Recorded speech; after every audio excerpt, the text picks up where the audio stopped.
a really great guest speaker for today. The person who literally has seen the formation of the venture capital industry in this country. So, oh yeah, he's there. He had turned off his camera. So while he runs Chiratae Ventures, which in full disclosure, I'm an investor in one of his funds. But when the industry really started, many years ago, and there were 3-4 people actually making the investment, he was one of them. And he's seen the evolution. I will, in due course, I'll request him to talk a little about the evolution of where the industry was, where we are today. But basically, what I've asked Sudhir to, sorry, this change of room didn't let me do the housekeeping events of putting off my phone on mute. So, so the perspective that Sudhir brings in is not only as a VC who's done the investments, but he's seen the evolution of what was, what is. And believe you me, if I'm able to ask the right questions and bring that out, he has a view on what will be. And that is what is very exciting to what. The macro aspects of where the industry is, where it's going, and some of the micro aspects of what he's seen with some of the companies. Just to give you an idea of the kind of companies that he and his fund have invested in. You may have heard of some of the names. Flipkart rings a bell. He saw it first. He saw what the potential was first. Myntra, Lenskart, Policy Bazaar, Unifor, Play Simple, whole lot of companies that are valued at greater than $2 to $3 billion today. He saw them when they were a startup, and he saw the opportunity. So with that, Sudhir, thanks for spending time for us, and welcome. He's just flown back from the US 2 days ago. And when he said, oh, I'm in the US and all, I thought he was trying to wriggle out of coming to us, but he very kindly consented to spend some time. He does have a hard stop because he has a meeting, but that's an hour and 15 minutes from now. So we will still use the format. We'll spend an hour asking him till you guys, and then you can ask him questions, and then we'll see where it goes. So Sudhir, first and foremost, talk to us about how Chiratae came into being and how you saw the opportunity from what you were in Walden, and you saw the opportunity. Just give that a little flavor, and sure. Then we'll go on to the macro side of things. And I know you reel off data of what the number of startups were and what they are. We'll come to that. So Raman, thank you very much. And I have never spoken like this to, I do speak to a lot of students all the time because it's so invigorating because, Raman said that some of you will be in great companies working. I wish none of you are working for large companies. And my personal request to you at the beginning is when you join somebody, join a startup, because that will enable you to think that you want to, within 2 years, that you want to make sure that you want to own a startup and you want to run a startup. So that's really the opening statement, but really pleasure to be here. I wish I could be with you in your college campus. I've heard so much about it, but thank you again. Our journey is very simple. I used to work in Wipro. I used to work in HCL. By the way, they were startups at that time. And that's very important to know. They were small companies. and doing hardware. The first PC was introduced, the first mini computers were introduced in India at that point in time. But what happened was, after some time, it got repetitive, and I was like, okay, what do I do next?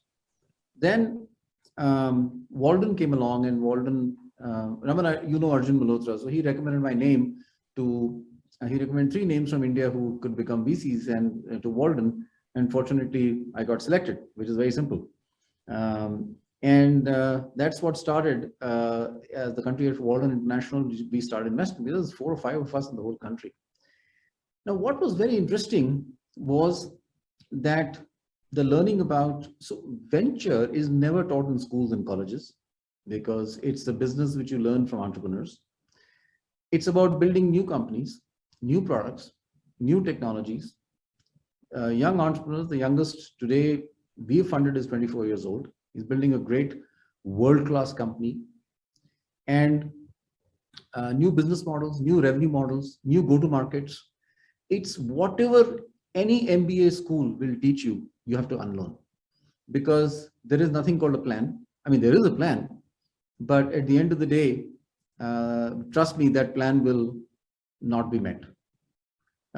We funded Mindtree, and I remember Mr. Suta was my boss, but on one hand, I felt happy that the first quarter plan was not met when we funded Mindtree, but on the other hand, they overachieved whatever they had to in a 3-4 year time frame. So that's how we started. Just to come to brass tacks, I worked for the International VC Fund for 4 years. But there was one thing which was bugging the hell out of me at that point of time, is that we were not able to approve and take decisions on investing in which kind of company ourselves. We had to go to a international investment body. And what that meant was that it was a big uphill task. So what was running in my mind after the first year was that, you know, it's important to start our own fund. And we learned from entrepreneurs that, look, we're also entrepreneurs. And after that, actually Walden decided to exit India for some reasons. And while I was running a company building aircraft and jet engines and ships and high-speed trains, designing them, I tried to start my own fund 3 times and failed. Fortunately, we were able to raise our own capital, which basically meant that we here sitting in India could take a decision on what to invest, which entrepreneurs to invest, what technologies to invest. And that was the turning point of starting what used to be called IDG Ventures. And later we named it Chiratae. The reason why we named it Chiratae is because, I don't know if some of you know, Chiratae is a Kannada word.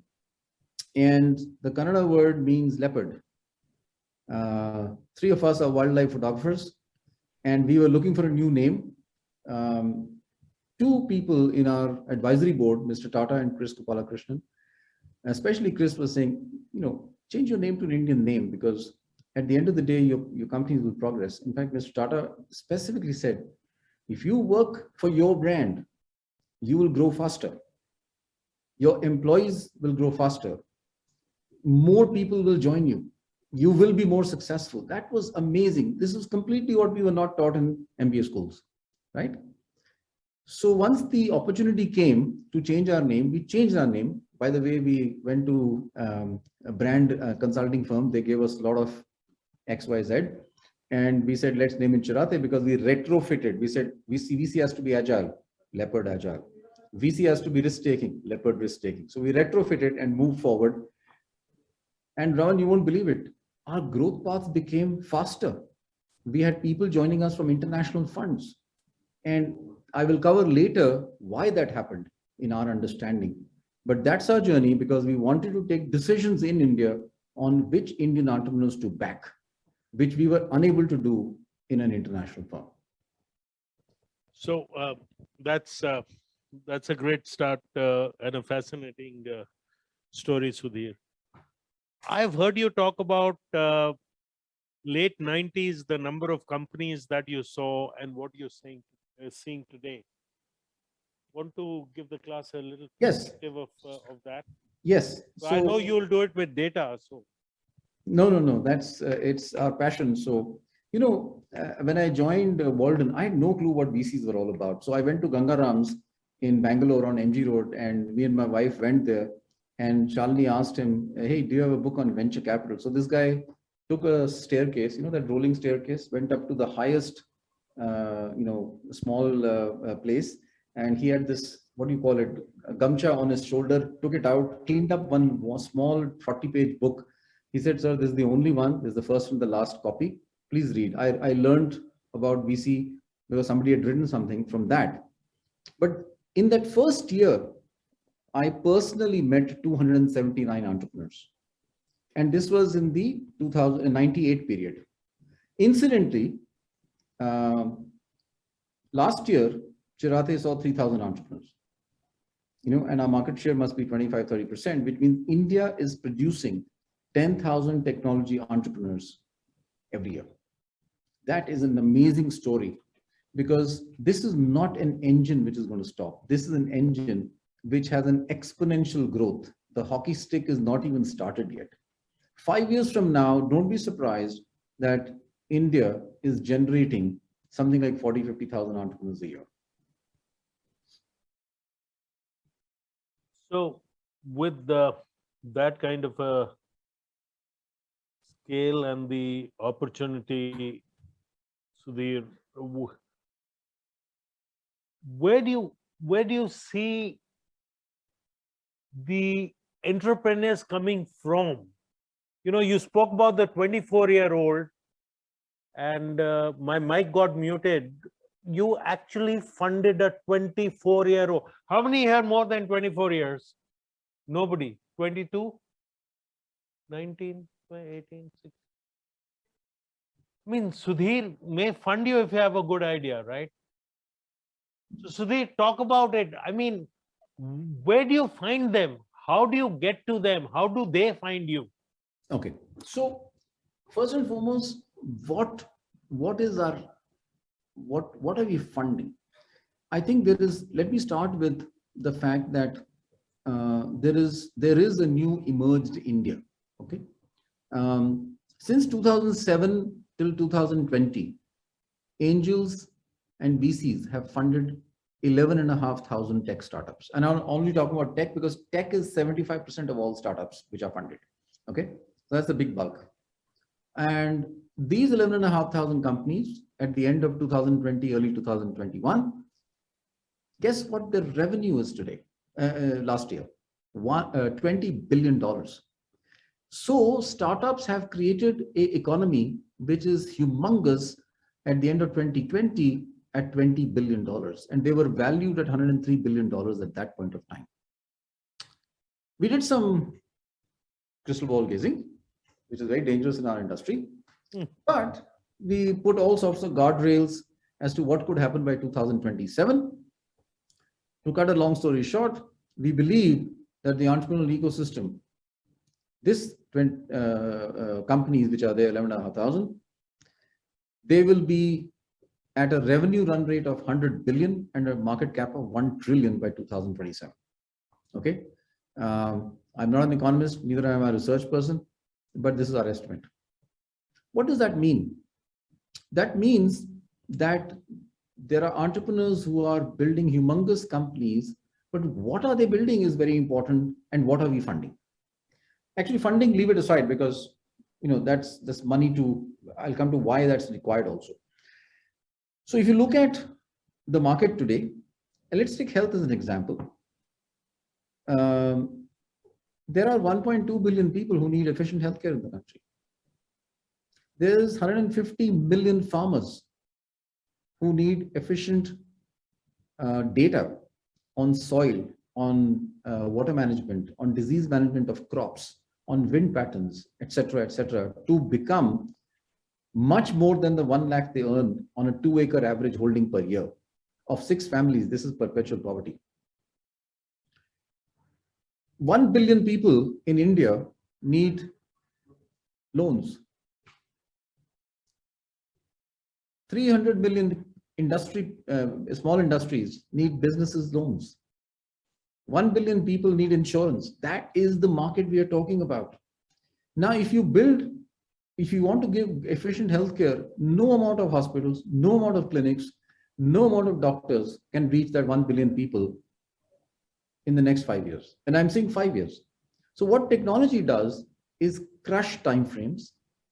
Technology enables enormous amount of scale, which happened during COVID. We were chugging along. 70% of our companies during COVID grew faster than pre-COVID levels. Why? Because, and again, health, I'll take an example. If I look at all our health companies put together, instead of a few million consumers they were servicing pre-pandemic, so far we've now done 200 million consultations on the net. So the habit of India changed, the habit of Indians changed. They adopted consumer, they adopted the net much, much more during pandemic. And as a result, that became a permanent change in the behavior. So what were we looking for earlier and what we are looking for now? We are looking for funding, new products, new technology, new business model, new revenue model, young, innovative entrepreneurs. Agility is very fast to bring out products. And at the end of the day, we are also saying 5 years back, these used to be in an or situation, but today we want them in an and situation. And they must be solving real challenges in the industry where India is today. If you look at this, the 24-year-old entrepreneur, what is he making? He started at about, I think, 20, and he's launched, and some of you have internet there. Please look up Aether Bionics, and you'll find the world's most intelligent upper bionic AI robotic based limb, right? For people who don't have 4 hands. And that's what he's made. That's what he's selling in the world today. He just started selling, and it's priced at $10,000, where the nearest competitor is priced at $35,000. It's not just cheaper, it's more complex. We met an entrepreneur, and I was giving Raman that example. And that entrepreneur couple based in Pune called KB Cole, when we met them, said, you know what, we want to change the world because chemicals are being used as colors. And 90% comes from China, by the way. And the second layer is colors are being produced from plants, which are very eco-unfriendly because water is consumed there. So they are producing color by applying stress to bacteria. They produce 5 colors. And now global multinationals in textile and beauty products are doing proof of concept with them, successful proof of concepts. If that happens, their vision is to replace everybody who uses chemical colors and plant colors. It's a humongous vision. It's a humongous vision. The moment you look at another company, India consumes 4 crores catheters in the country. And the biggest reason of hospital infections going from one hospital to the other or one room to the other is catheters. So this, again, couple have introduced antibacterial silver nanoparticle based catheters, which kill infection during usage. Second company in the world to do so. There are many examples. There is Miko, there is companies in the space of consumer robotics for children. There is STEM products. There is a single sensor based 3D camera, which is the world's first. So these are Indian entrepreneurs who are producing globally competitive products, which have never been done before. And that's what entrepreneurship is all about. So Sudhir, while you speak about that, and that is fascinating, and I can see people intently listening to that, let me try and give them a little cold shock. Again, you'll have statistics of how many companies take angel funding, how many go on to Series A, B, because while you talk of these great examples that are youth successes, it's a very steep pyramid, and I want you to be able to bring that out, and then I will build on to say what distinguishes the company that dies in the early stage compared to the company that gets there. But first, let's get some data from you. So far, amongst the 11,500 companies which we have researched, which were funded by angels, 3,500 got to Series A. And out of that, 1,250 got to later stage rounds of funding. Wow. It doesn't mean that the balance died. It just means that they didn't get capital. Now, capital, why is it important? Risk, this is risk capital. So, I don't invest in the public markets. Why? Because I think it's punting. It doesn't add value to the company. This capital is available to companies as risk capital. It funds R&D. It funds product development. It funds new people joining in, go to markets. And the moment you do that, the success ratio of a company is low because anything can fail. Anything can fail amongst these 5 elements which I mentioned earlier. Fascinating. So they take an example of a company. I mean, you use some examples of the company that succeeded, and I named some of the companies that are household names now that you funded when they were at a very, very early stage. Myntra, Flipkart, others.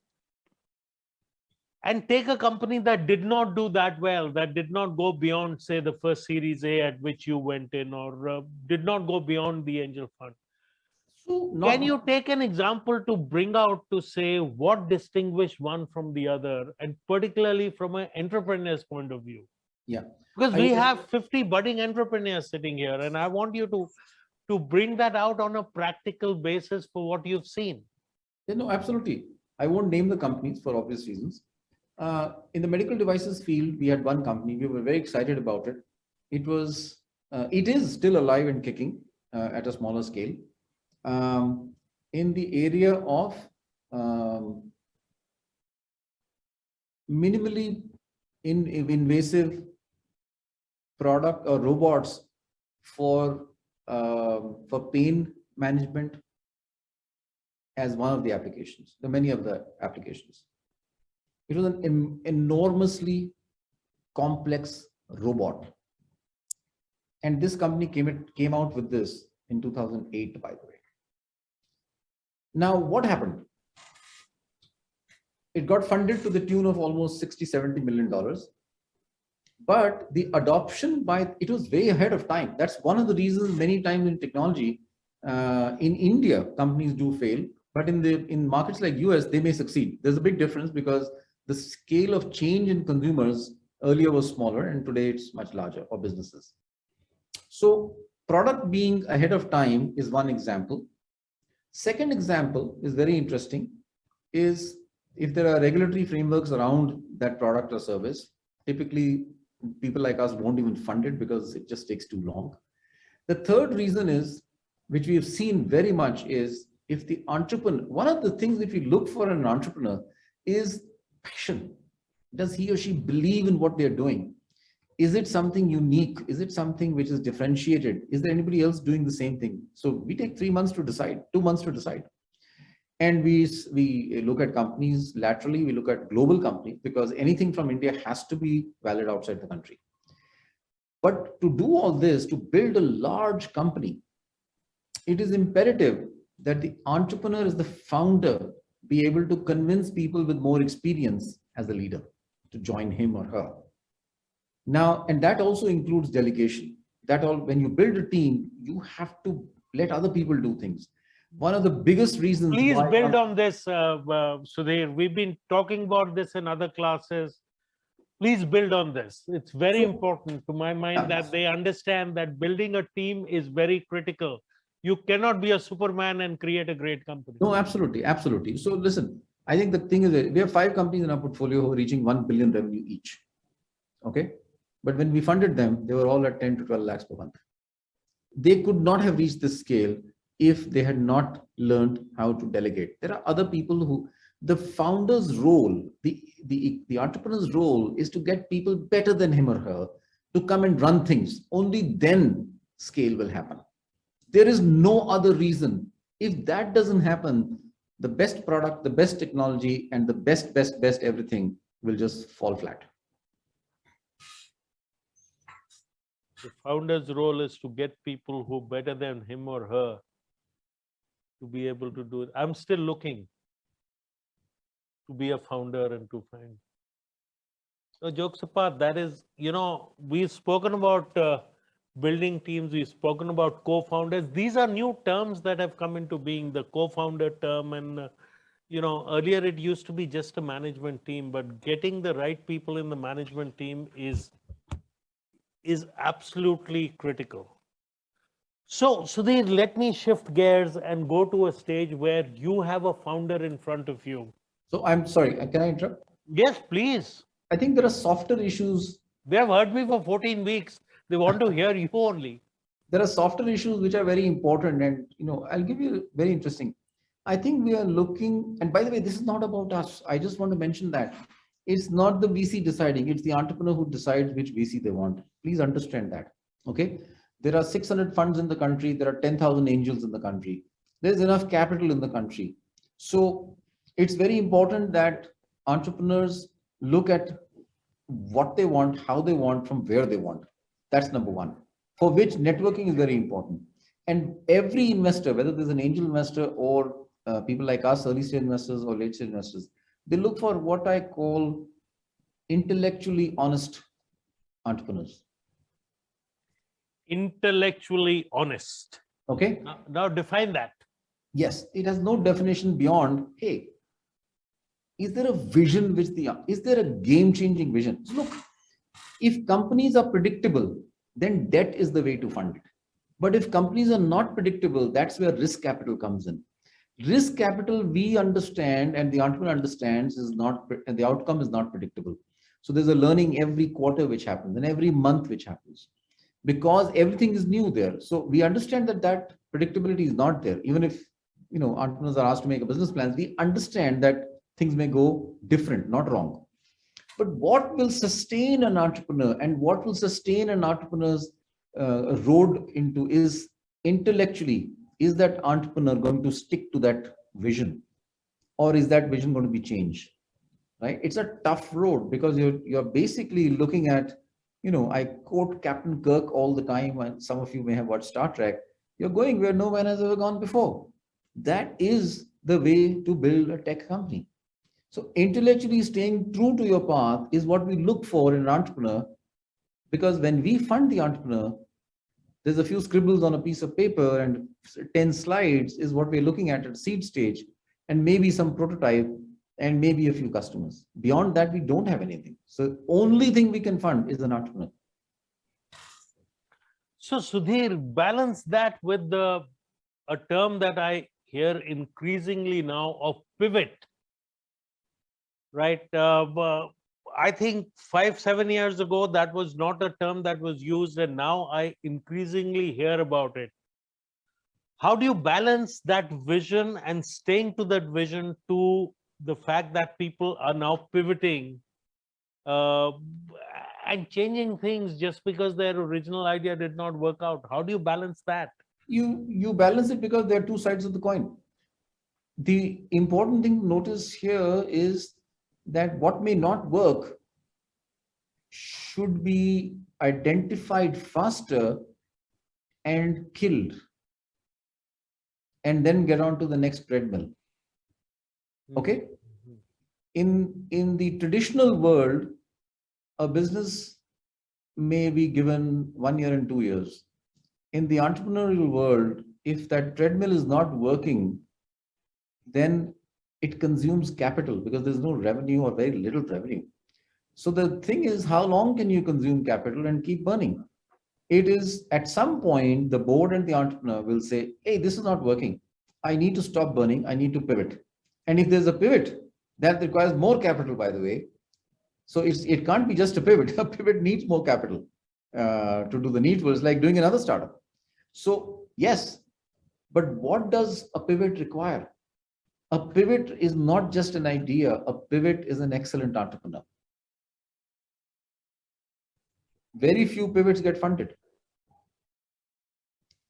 Many of our companies, one of our companies was 110 million revenue run rate on 22nd of March 2020, or rather 21st of March 2020. On 22nd of March, that revenue run rate became zero. One day, because of COVID, it came to zero in one day. That entrepreneur has pivoted a couple of times in the last 2 years, and that revenue is back to $110 million. Wow. Okay, with lesser burn. Now, the investor, so why did we do this? Because investor confidence was there in the entrepreneur on what that entrepreneur is doing day to day. Okay. During COVID, revenue went down. He kept his team together. Very important. He kept his team together. Second, he kept his consumer base together. Third, this entrepreneur quickly pivoted from the physical world to digital world and sustained new markets. In fact, in the physical world, his customer base was 90% men. In the digital world, it became 60% women. So he discovered a new market. Okay. He was able to raise capital. Let me take a minute on that. Successful entrepreneurs are not just executors, they're executors at par excellence, but they're also extremely good storytellers in communicating their vision and how they will execute it to investors. It is a good combination. Sudhir, I'm interrupting. Extremely good storytellers where they articulate their vision. Please build on it. That is what we've been trying to tell them, that they have to be able to tell a story and convince people, whether it is their team or whether it is investors or whether it is their respective spouses. So, look, the way to build on it is very simple. Repeat it. Sit in front of a mirror and say, am I going to be convincing to my team? Investors will come later. If you as an entrepreneur are able to get 10 phenomenal people at a lower salary than what they're drawing, you're a great storyteller. When we started the fund, we were just not able to pay. I was about to sell my flat, and my wife and I talked about it and said, yeah, sell your flat, because you can't get people to hire if you don't pay some money. But we went out and said, we'll pay you less. We don't have the money. Okay.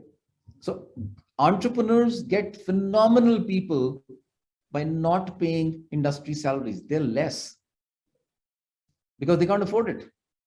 It's the vision, the excitement of doing something game changing, which is going to attract people. And that's what entrepreneurship and the startup ecosystem is all about. Otherwise, youngsters will go and work for, let me give you another example. Why is it that ISRO is able to get some phenomenal youngsters? Why? They don't pay like Google, because what they are doing is phenomenal. So to me, ISRO is a very interesting example of how the best talent in the country in space they're able to attract, but plus they're able to train. An entrepreneur has to be like a smaller, nimble ISRO. Okay, I'm going to change gears again. Go back to a little bit of macro. I've heard you quote Lenin on that. Do you want to get back and give that macro kind of an input, and then we'll again come back to the micro? No, I think Lenin is a good person to quote nowadays because Russia is becoming more and more.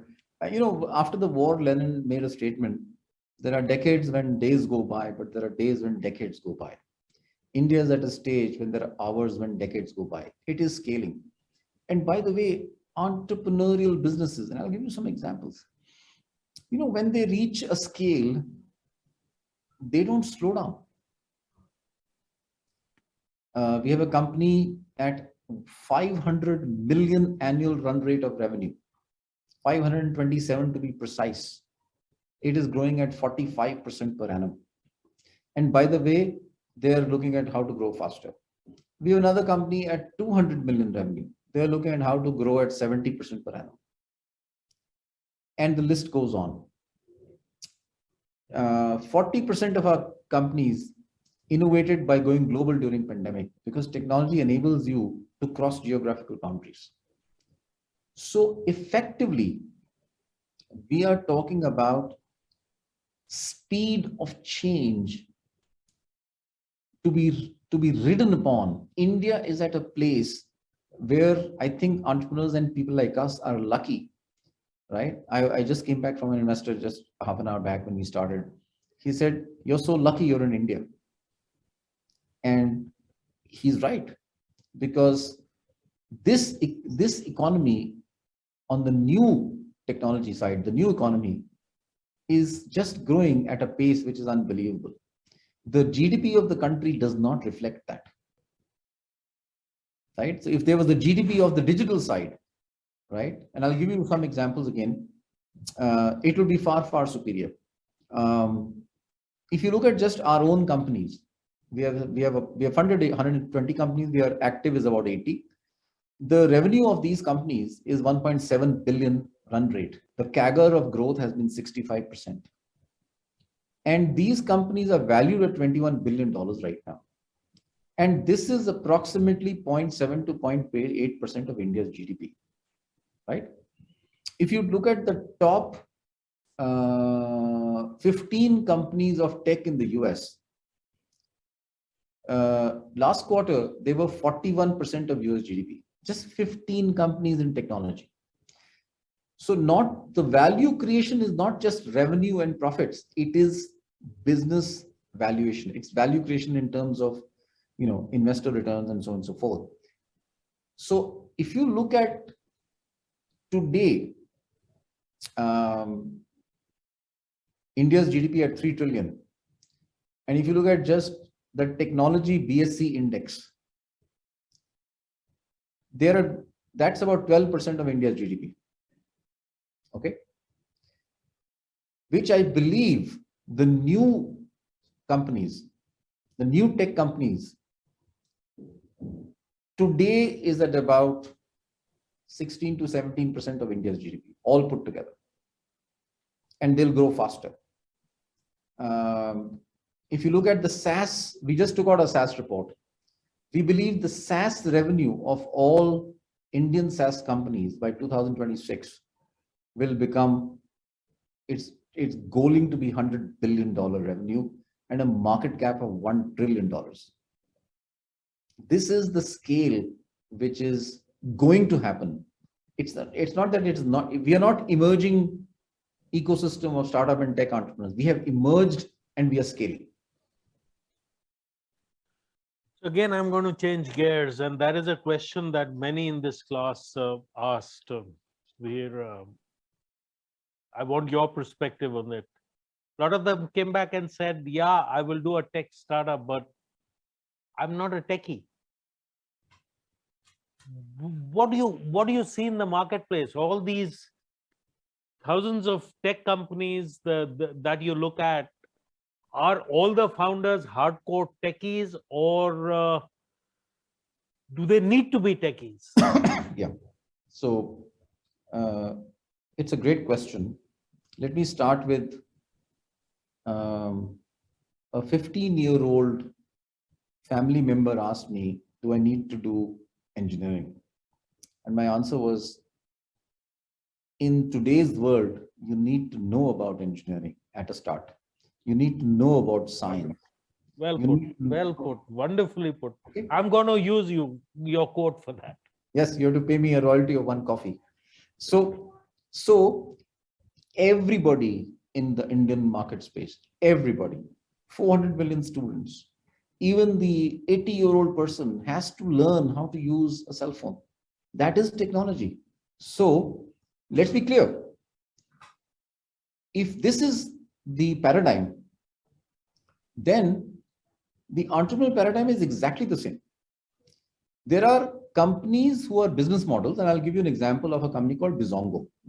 It's a packaging company based on a marketplace, and it's now the largest. They must be $700-800 million revenue. And by the way, it's a marketplace. So the element of technology in a marketplace could be lower. But the element, let's take First Cry, which is one of our companies. It's an e-commerce company. Element of technology could be lower.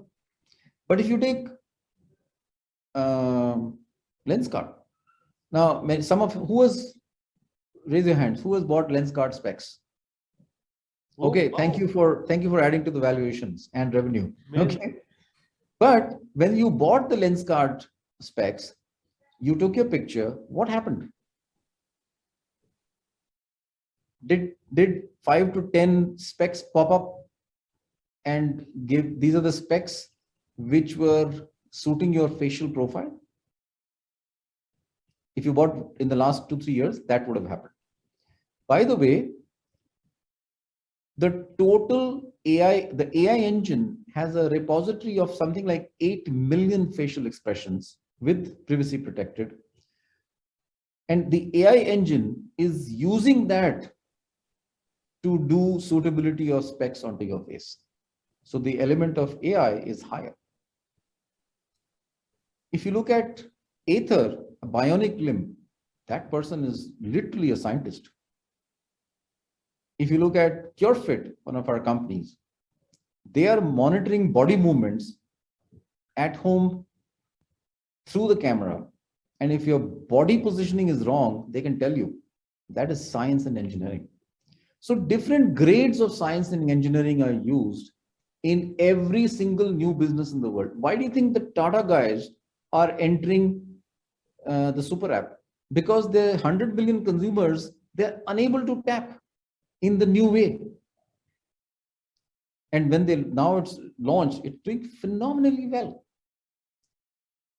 So today, not only entrepreneurs, life is about technology everywhere. Whether this on a scale of 10, it is 1 or 9, that's a specific issue. It doesn't matter. Okay, I'll again shift gears. To all you and your team would be seeing entrepreneurs. These are the guys who are coming and pitching to you. What do you look for in that pitch? Passion, intellectually being honest. Can we look at this person attracting a phenomenal team? If there are 2-3 people, can they stick together? When did they meet? If it's 1 year, they don't know each other very well. So the other reason why companies fail is because founders don't stick around together overall. So there is this issue of entrepreneur quality. Second is, of course, what's the product? What's the market? Is it large enough? Is there somebody who's doing it? Can competition come out very fast into and kill this company, right? And most important, can this entrepreneur learn to be at scale? So let me give you an example. And by the way, this is instinct, right? And again, I'm being very careful. I don't think we are judging the entrepreneur. It's just a viewpoint, right? When we funded Myntra, it was doing 12 lakhs a month. When we sold it to Flipkart, it was doing 100 million a year, right? So when I first went into the Myntra office, it is an HSR layout in 2000, early 8, I think.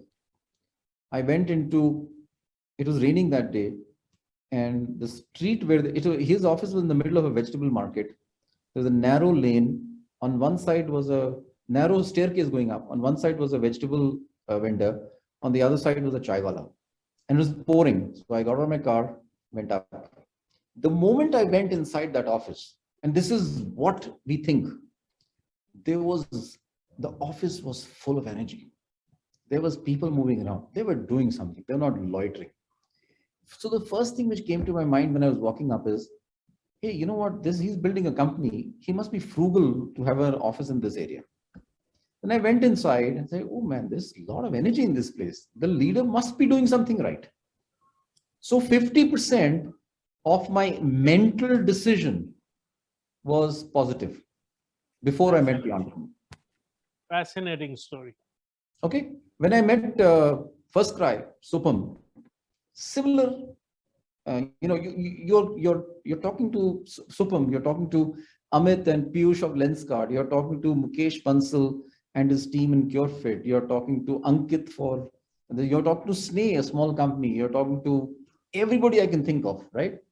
And what you're doing is you're sort of, based on your experience, you're taking a viewpoint that from 1 lakh a month to 100 million to 500 million revenue, can this entrepreneur scale? Scaling is not a paper and spreadsheet issue. The entrepreneur and the VC, by the way, let's be very clear. Most VCs don't have experience on how to build companies. So Right. It's a great combination. 0.9, the result is 0.81. Okay. So when you're building a company, you need to be together. They'll be down. The number of down points will be far than the number of high points. So you get together and say, can we work together? Can we intellectually work together? Can we help this person? Is he open to the idea of whatever we are discussing? And in his mind, can this entrepreneur scale? So Mukesh is a very good example. From 12 lakhs a month, he scaled to 100 million. And when he went to Flipkart to handle that fashion business, in 2 years, he scaled to 2 billion. That means he knows. After that experience, he again started. When I came to know Mukesh was leaving, I sent him a message saying, you know what? We are going to fund you. No business plan. Why? Because Mukesh was doing his second startup. Mukesh had already built a $2 billion business from 12 lakhs a month. That is the kind of entrepreneurs on one side you fund. On the other side, young entrepreneurs, no experience, but have a vision and intellectual honesty about what they can do. So it's both sides of the coin. So Sudhir,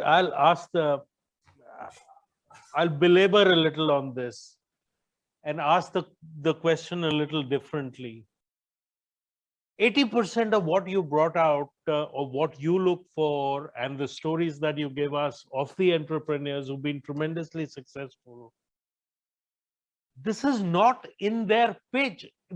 What role does the presentation play?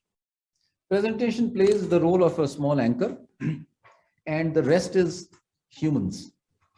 The rest is Human interaction. It's very important for the entrepreneur to also say, can I get along with this VC? Okay. I keep saying that it's easy to invest in a company because we have capital, but we also have to prove our worth on the board of the company. The day the capital goes into a company, the leverage is lost and we have to start proving we can be useful to the company. So it's not one-way street, it's both ways. I think the other thing which we are very keen to look upon is this passion about, I want to be a winner.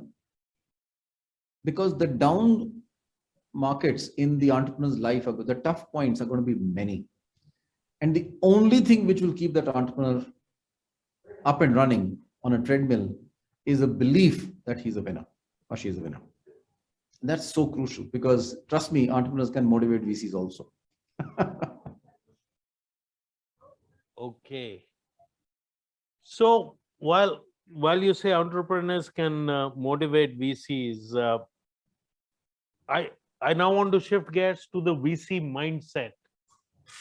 You've seen that mindset evolve from say your Walden days to the day-to-day, and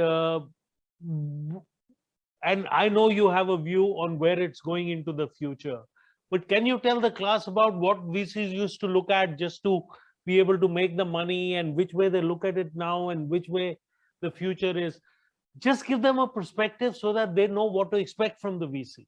So I think there is no one single brush which you can paint across all institutional or angel investors. Everybody has a different viewpoint. And so I'll present only my viewpoint. Yeah. First and foremost, when we started investing, I think when we started investing from our own funds in 2007, we were investing to sell. The whole mindset was, let's invest, we get this shareholding, let's build the company and sell. We were not building companies forever. Then we said, hey, some of these companies are scaling and let's see if we can stay a bit longer because the company has potential. Excuse me. Now it's a combination of all these three, but the biggest thing is the phase in my mindset, 3 phases we went through: build to sell, build to scale, and build to stay. Build to stay means all the elements put together, because you build to sell only if the company is not successful in the short run. In the long run, you have to sell because that's the only way you gain returns to your investors. But fundamentally today, at least us, we are looking for companies when we invest. Can this be a unicorn? Can this gain revenue of 100 million and 200 and 300 million at some point of time? And can it be international? Is the product differentiated enough? Is there technology? Are there patentable, are there patents? Can it be monetized? Who's competition? All sorts of things, and the quality of the leader. So this is what we went through as a phase. But we also look at, is this company going to be useful to society and business? Is it solving a real challenge? If it's solving a real challenge, it has the potential to survive longer. because that, if it can provide, let's say, healthcare to 1 billion people, you know that company will be needed by the country. And I'm not an impact investor. We're not talking, money being given for free. We're saying there is a problem in the country. 1 billion people need healthcare, and by the way, technology can solve it. And if we can build a company on that, so we went slice by slice, and we say, let's look at oncology. Let's look at it in oral healthcare. Let's look at it in IVF. So we sliced all the markets so that at some point of time, our companies can together reach 1 billion people. Sudhir, I have a bunch of questions, but I know you have a hard stop at 4:40. That gives me half an hour to open it up to the class for questions. Hi. Okay, Sudhir. Hi, Sudhir. My name is Krisha. Thank you so much for being here today. So, I actually wanted to ask you about, as an investor, how does patience kind of play in, especially since you said that when you were starting out, your idea was that, okay, I want to sell, I want to exit soon, right? So I want to understand, how did you stay patient, especially with successful businesses like Flipkart and Lenskart? What were their barriers and how did you deal with that and kind of keep going? We just kept learning on the way along with the founder. I don't think there's any magic wand.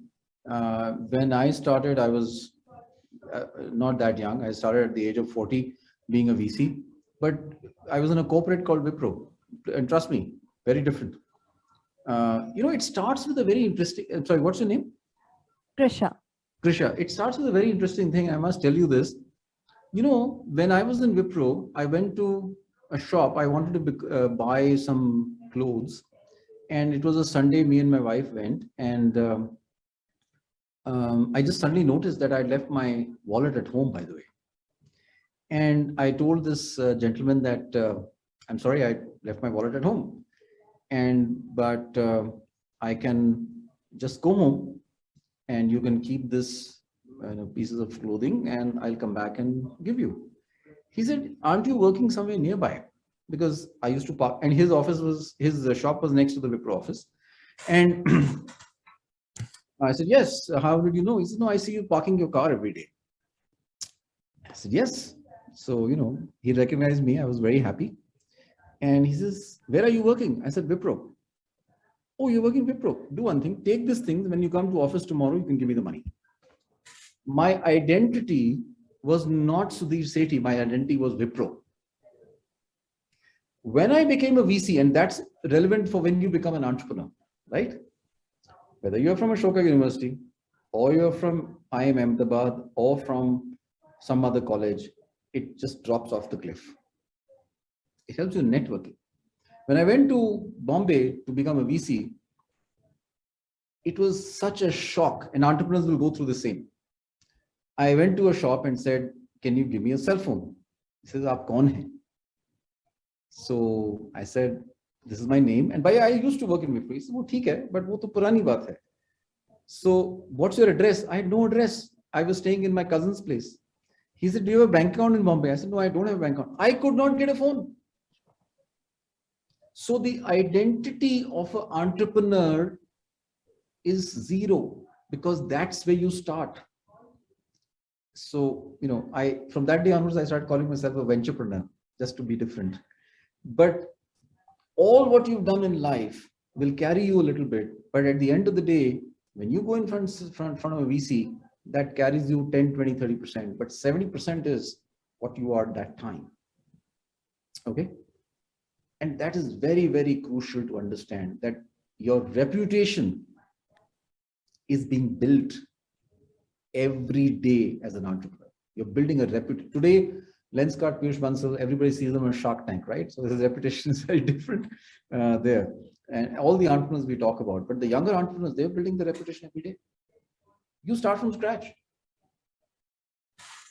No, sorry, does that answer your question? Yeah, kind of. But I guess the first part of what you said about just keeping on going as a VC, because the risk appetite is also kind of high, it makes sense. Yeah. But yeah. Yeah. Thank you. We VCs, the difference we have with the entrepreneurs, we have capital behind us. But trust me, it takes a long time to get that capital. I mean, it is a long haul. There's no question about it. Go ahead. Hi, Sudhir. My name is Ansh. I wanted to ask you, because you mentioned sometime earlier that you tried starting 2 venture firms before this and they both failed. So what did you do? What did you identify as your problems in those two ventures, and what did you change so that this firm could be a success?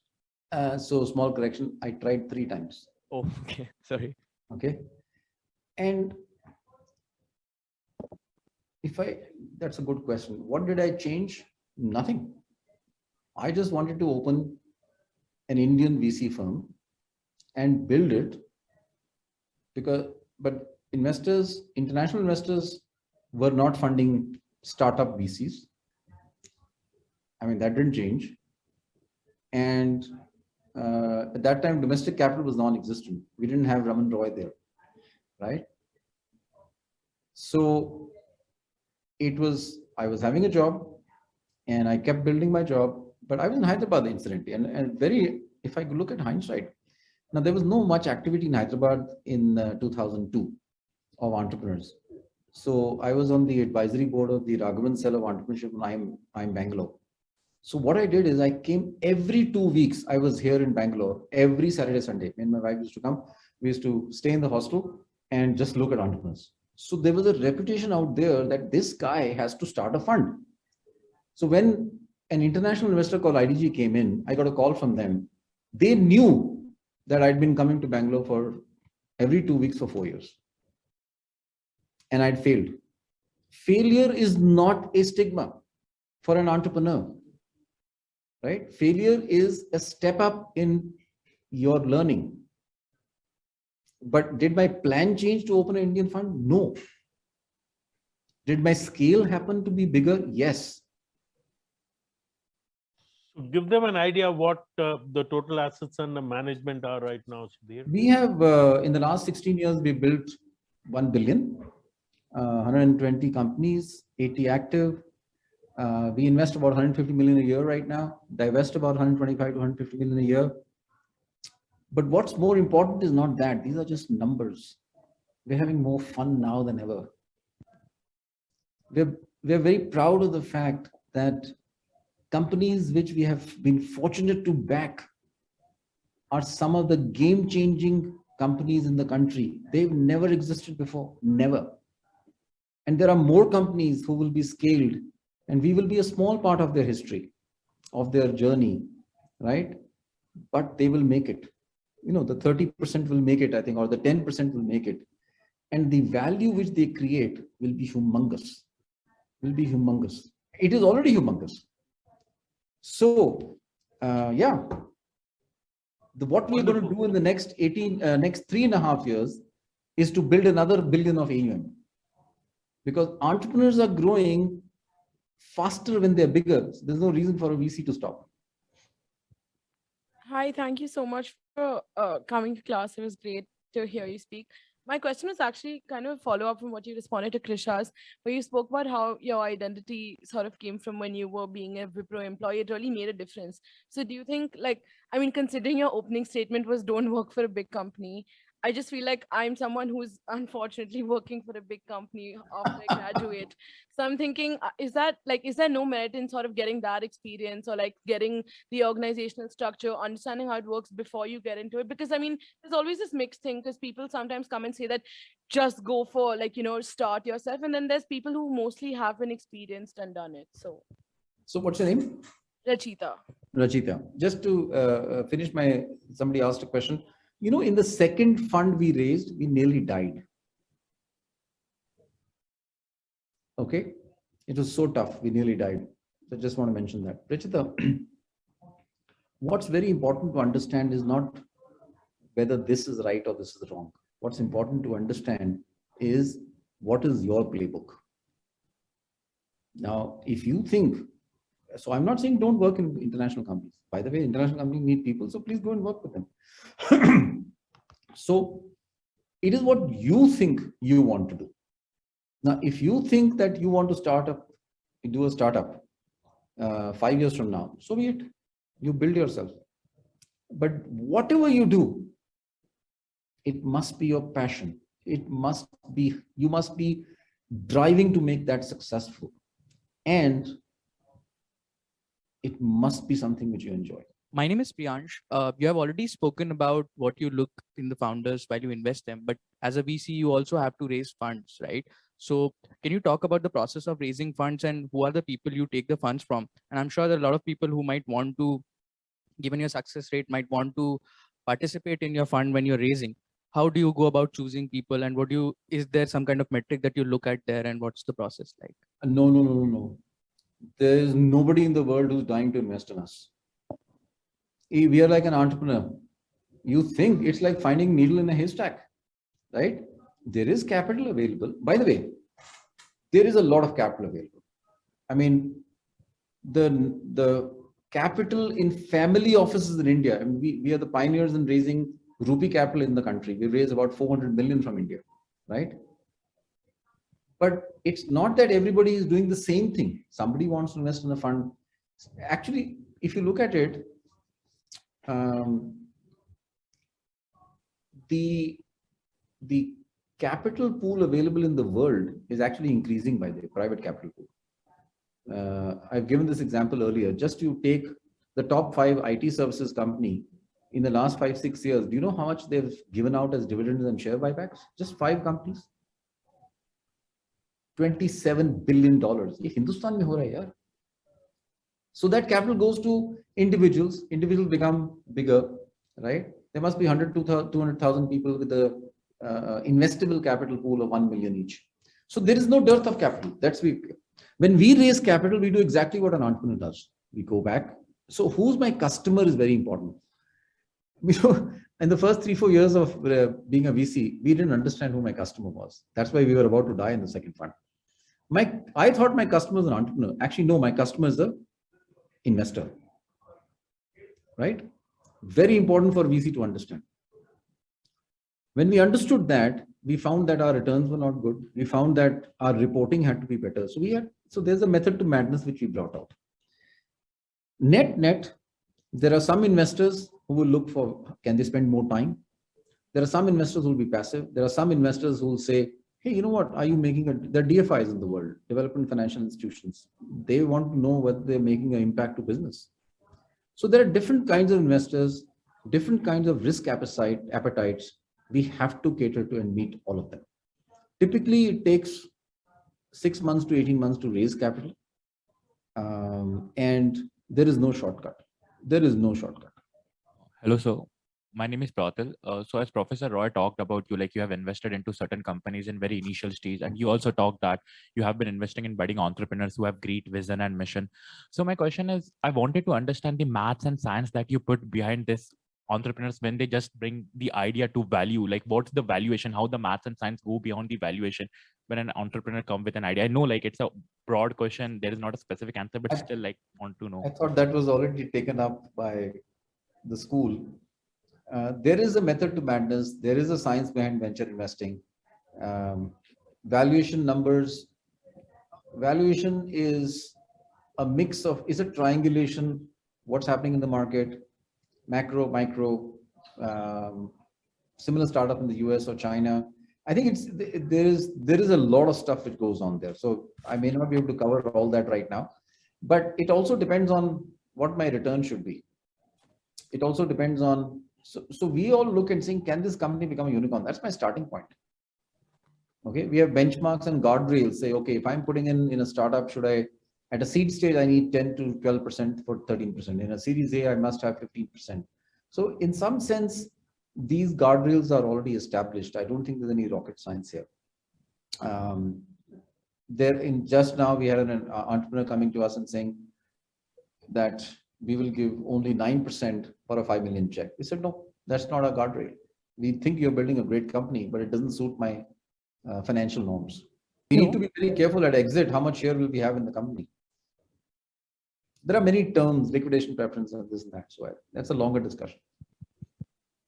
Hi, so thank you so much for joining us. I think in all the conversations I've had with different people involved in the VC space, something that everybody keeps coming back to is this idea of scalability. So I had two questions around that. One, as a very early stage startup where you've just validated your idea, you have a proof of concept in, say, the form of an MVP, and you're trying to raise funds, how do you prove for scalability? That's the first question. And B, when we're talking about scalability, are we talking about scalability in terms of revenue potential or scalability in terms of your target audience? Or is it scalability of the solution that you're proposing, whether or not the tech is scalable? So what is it? If you could just elaborate a little bit. All. And what about the first part, where how do you prove the scalability at a very early stage? You don't have proof. You can only go by, there is obviously spreadsheets, there is target markets, there is competition. Competition may not be, so I'll give you an interesting example of competition. In the olden days, I actually, Raman, the students here may not know, do you know how, when we used to write during my younger days, there used to be black carbon paper put between two sheets so that we could have a copy. Okay. Now, many of you may not know that, but there was a series of companies which came, including Xerox, who used to produce better carbon paper, thinner, cheaper. In once I saw कि अगर आप हाथ लगाते हैं तो आपका हाथ काला नहीं होगा. That was the innovation, right? Now, suddenly, one company came and said, here is a paper which is back-coated with carbon and you don't need carbon paper. All small companies of carbon paper died. This is a telling example how competition comes in and changes the game, by the way. So we are looking for companies who are changing the game. We are looking for carbonless paper, right? And the reason I mentioned this example is because it's easily understandable, right?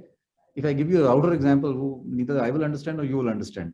This is such a telling example that, by the way, every single company I know of died. There's just 2 or 3 left in the world. So scalability happens through target markets, who's buying, we talk to consumers, we talk to competition, we talk to follow-on capital. A lot of diligence is done. We talk to people here, US, China, whether they will survive. We also talk to lateral people in the market space. So when we funded robotics company, Miko, right? We talked to robot companies in industrial space. When we funded Myntra, in 2 weeks, I had spoken to 7 companies in the fashion space. In 2 weeks, right? And we found out what's happening. Then we went to lifestyle. We went to all these people saying what's happening there. So I think it's a lot of work to understand whether the scale will happen or not. And then you go back to the entrepreneur, the business plan, and so on and so forth. Right. I just had one other small question. There's a lot of literature out there around why startups fail, and the conversations we've had with professors also. Something that's come up is that very often startups end up raising capital too early when they don't know what to do with it. So I just wanted to understand what you have to say about raising too early, and at what stage you think startups are ready to raise, or what kind of startups should not think about raising. You know, if a startup is able to raise capital, there's nothing called raising capital too early. Why will a startup fail when you have capital in the bank? That basically it's a fundamental dichotomy that, look, the entrepreneur is a great storyteller and he's convinced some investors, and investors are fooled. Trust me, investors are not fooled. There may be a few of us. Second is that at the end of the day, if the entrepreneur is a great storyteller and he's not a good execution, that means the VC has not done good diligence. But the entrepreneur still has capital, and can he turn around and pivot? So there's nothing called raising. I mean, we have to save for a rainy day. Please understand one thing, that to survive, you need revenue. You need money. Money comes in 2 forms to a company: revenue or equity capital. And in some companies who are making profits, debt. In the early days of tech startups, there is less revenue from customers, which means the equity capital has to pump in and fund the burn. At some point, the burn has to be 0 because the company has enough customers. It is a simple equation. Now, if this equation Doesn't work out, the company will die and new investors will not come. Hello, sir. Thank you for the talk. My name is Ayush. I wanted to understand the impact COVID has had on the way you go about raising funds as well as investing funds. Has it had any impact or, Tremendous impact. 22nd March 2020, we all were sitting at home and we all started. So suddenly after 1 month, I realized that I'm saving 3 hours every day for traveling. That was great. Spend time more with the family, and then work. The line between work and family became zero. So we were 24, literally the treadmill was running faster and faster. What happened was we suddenly found that because we were working from home and we could influence our companies, and the company's entrepreneurs were also struggling, the first thing which happened was it brought the entrepreneur and us together much more, because we were all in trouble. Okay. In some cases, the companies had gone to zero, in some cases to maybe 50%, in some cases maybe 90%. But that crisis brought the board and the investor and the entrepreneur together. That was a humongous thing. The moment that happened, there are two paths to us, and we realized that pretty fast. We can go the downward narrative. The downward narrative is the spiral down. Or we can motivate the entrepreneur, and entrepreneur can motivate us to see what we can do to scale further. We realized because we were technology companies and we close businesses, the entrepreneurs close businesses which are not doing well, which are burning too much of capital. Salaries were cut, cash flows was reduced, So everything happened in that 6 months. The moment that happened, suddenly we found that the focus of 70% of our companies became absolutely narrow, and those companies started growing faster. And that was a big, we didn't know that would happen, by the way, right? We had no clue. The moment we saw this, we said, hey, this playbook is interesting. Then we saw that our international revenue was increasing from our companies. The companies, so during COVID time, FirstCry went to Middle East, Lenskart went to Singapore. And companies which had more capital, we said, let's do one thing, let's acquire more companies. Because any company which was in trouble was losing capital and no investor would come in. If they had assets, we bought. So our acquisitions increased during COVID time. So we had to, the playbook changed. How did the playbook change? We became much more thoughtful. We knew our entrepreneurs much better, and the entrepreneur knew us much better. We actually saw companies developing new products. We invested in hiring engineers and MTechs and data scientists in most of our companies, new products, new markets. And last but not the least, we all decided we have to grow faster. And that was a game changer. Trust me, I've never seen this in my life. I've seen 4 downturns, right? This is my 5th downturn. And this was the biggest downturn. And this was the biggest upturn in 2 years. So that treadmill became positive in 6 months, in 7 and 8 and 9 months. We didn't imagine. It has changed us forever. It has completely changed our mindset in having more confidence in our entrepreneurs, having to work harder in our companies. We have to work harder in our companies. Okay. Hello, my name is Divas. Perhaps the biggest threat that we are facing today is that related to climate change. So I want to know, have you so far invested in any company that is in the field of sustainability and climate tech? And what is the general outlook of VC funds in India and abroad towards this sector? So it's emerging. We've invested in, as I said, KV Coal, which is trying to get color out of chemical colors not to be used. We have started measuring greenhouse gas emissions from our shared right companies and so on and so forth. So we are at a very early stage. At the end of the day, a climate change company has to make returns, revenue, and so on and so forth. Are people doing that? Yes, people are doing that. And climate change, we've realized, and I'm not an expert in climate change, but climate change is not about just consuming less, petrol, doing EVs. It's not about that. I mean, trust me, if today all the two-wheelers in the country are replaced by EVs, our grid will go down.